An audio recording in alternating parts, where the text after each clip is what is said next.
Good morning. Welcome to 23 Degrees Sideways, Coyote in the Highlands. You can see behind me there's a battery bank. That's 2 deep cycle batteries, a couple hundred watts of solar, and a Renogy pure sine wave 1000 watt inverter. Tend to oversize the inverters dramatically for the use because the voltage level drops as you get up on them. So if this was actually running at 800 watts, it would probably be producing 110, not 120, and that, depending on your electronics, could be a bad thing. The Starlink is hooked up to that, and I charging my laptop. And that's all great. It's actually the inverter's an upgrade. I want to talk a little bit more today about meditation, but we're going to talk about it in a different perspective, walking meditation, and if it's actually meditation, and so on and so forth. I don't want to get too much into what is meditation, but I tend to think of the walking.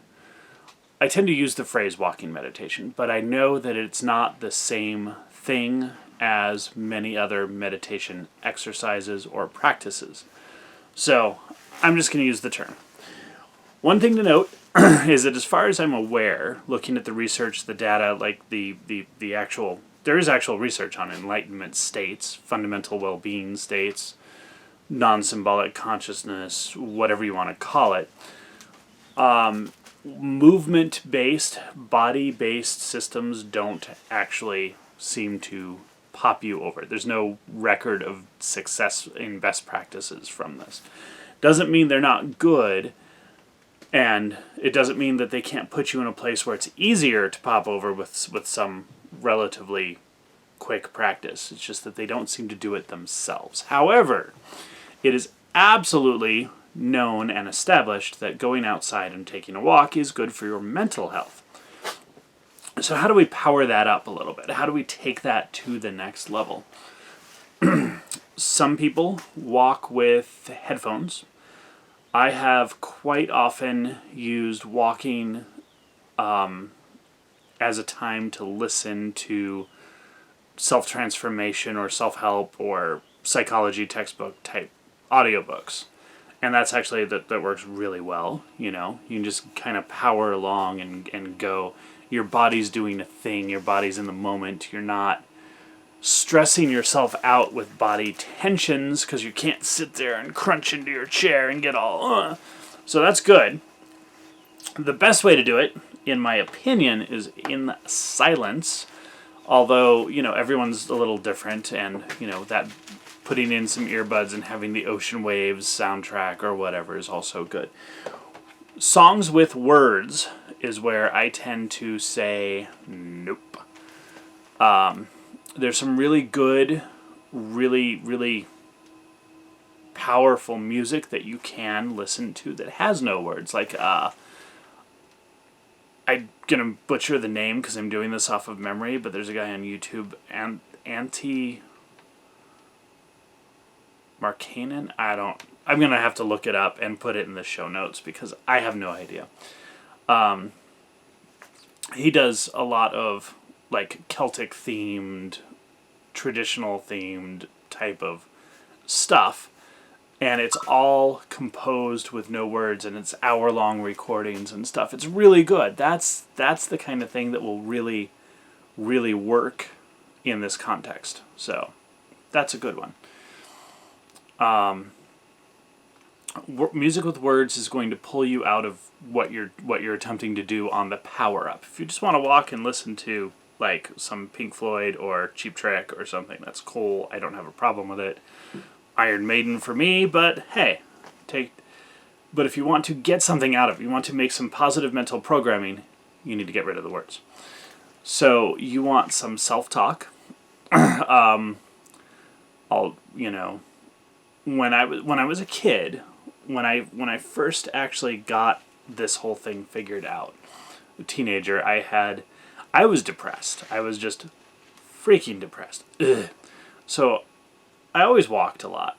I started taking these power walks, these longer walks, these 2-3 hour walks, usually in the evening because in a desert environment, the evening is a really nice time to do that. Also means a lot of times I'm walking in neighborhoods, not parks, because parks close at, like, depending on where you are, 8 p.m., 10 p.m., 6 p.m., sunset. They don't like people walking after dark, so you just go around neighborhoods and sidewalks. Of course, at the time, I kind of ignored that often.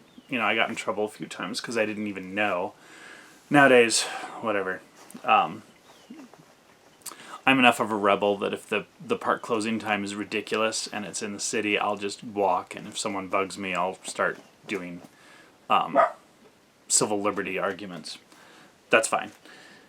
So what I did was I started walking with a message. I had a mantra, like a thing that I would say. I'm depressed, feeling really down, and I would one of my mantras, 15 years old, silly, but screw the world, I'm in charge. Screw the world, I'm in charge. You just walk for hours saying that. And it does have an effect on your mental space, your brain, and your mind's self-talk or general script. So that's a big deal. And find your messages. Find the things you want to talk about. Find the things that are important to you that day. Chill out. I forgive everyone. All sorts of messages you can do. I forgive everyone is a really good one. Doesn't mean you have to forget. Doesn't mean you have to trust. Doesn't mean you have to be taken advantage of. But holding on to grudges and stuff is all in you. It has nothing to do with them, and that's not good. So I forgive everyone. I release everyone. Excuse me. That kind of thing is actually really, really powerful. You can do things where you notice and you're like, I'm grateful for the crack on the sidewalk. I'm grateful for the tree. I'm grateful for the stop sign. I'm grateful for the sidewalk itself.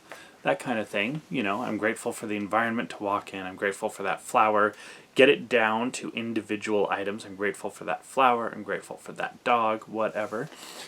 Or if gratitude isn't the big deal, and that's fine, it can get overdone in a lot of people's writing and talking. You can just be like, I notice, I acknowledge that crack in the sidewalk. I see you, dog. Stuff like that. Acknowledge individual, discrete items. That will pull you out of internal spirals in your head, and it will get you exterior to expand your space, and that's really good for your awareness. It's really good for your well-being. This is all based on real stuff, just some of my takes and how I work with it. And this is a really powerful thing. It's good for your body. Your body wants to move. Gait is one of the 5 or 7, depending on your model, fundamental movements of the human body. If you go and gait, walking, movement, if you go and you do it, bonus. Perfect. Super fantastic for you. Okay? So do that. In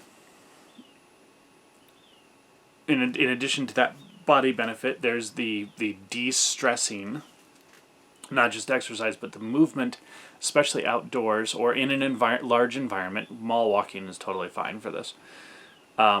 You are de-stressing. Your body is releasing stress. Stress works in muscle tension, and just moving the body around relieves some of that stress. And then there's the mental control function, where we're talking about the meditative aspect, where you have a message, you have something you're doing, you have something to pay attention to. This isn't time to... Some walks are good times to daydream. This isn't the time to daydream. This isn't time for your imaginal work. This particular type of walking meditation. This is time to program your mind to produce certain messages, to notice positive things, to acknowledge things in a positive manner. It's a training program. And it will have immense benefits if you can get comfortable enough with yourself to put down the pop music or the alternative music or whatever, and just be with yourself while you're doing this. Once again, outside noises in the cities can be very distracting, whatever. If you have some earbuds in with some sort of calming music, that's fine. Ocean sounds, whatever, that's fine. If you need to add some bird song to your empty city, then by all means, put some forest sounds in your earbuds. That's cool. But if you can do it without, that's also really cool. That part doesn't matter so much. Just no words in your head, because your goal is to follow a program. Whether your mantra is "screw the world, I own the place," or being thankful, forgiveness. You can go down and list every person in your life that you've ever known. I forgive, I forgive, I forgive, I forgive, I forgive. Right? You can. There's an endless number of things you can do. Just notice the individual things. Go slow with it. Don't get yourself frantic up and get a headache from moving your eyes too fast. Just be like, yeah, that flower is really beautiful. I notice. I'm acknowledging the flower. Give it 5 or 10 seconds before you move your eyes to the next object. If you can. If you're walking fast, some stuff maybe go a little faster. Don't get frantic with it. Take it slow, but pay attention.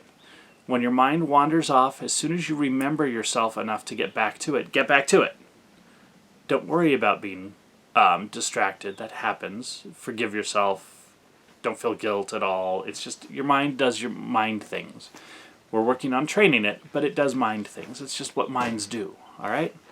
So that is the basic rough video on walking meditation. Get a message, get a plan, have a goal, have something to do, and go walk.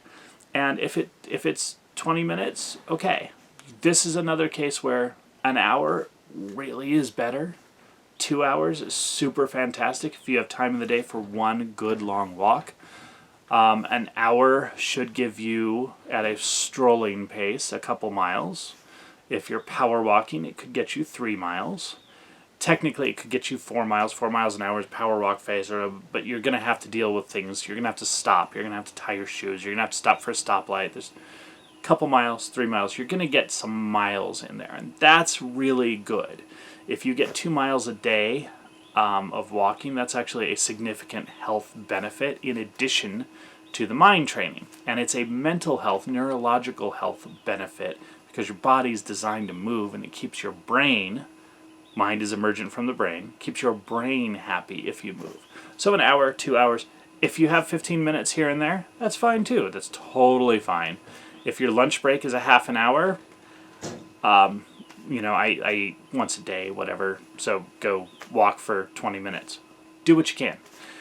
And that's it. Stay sideways.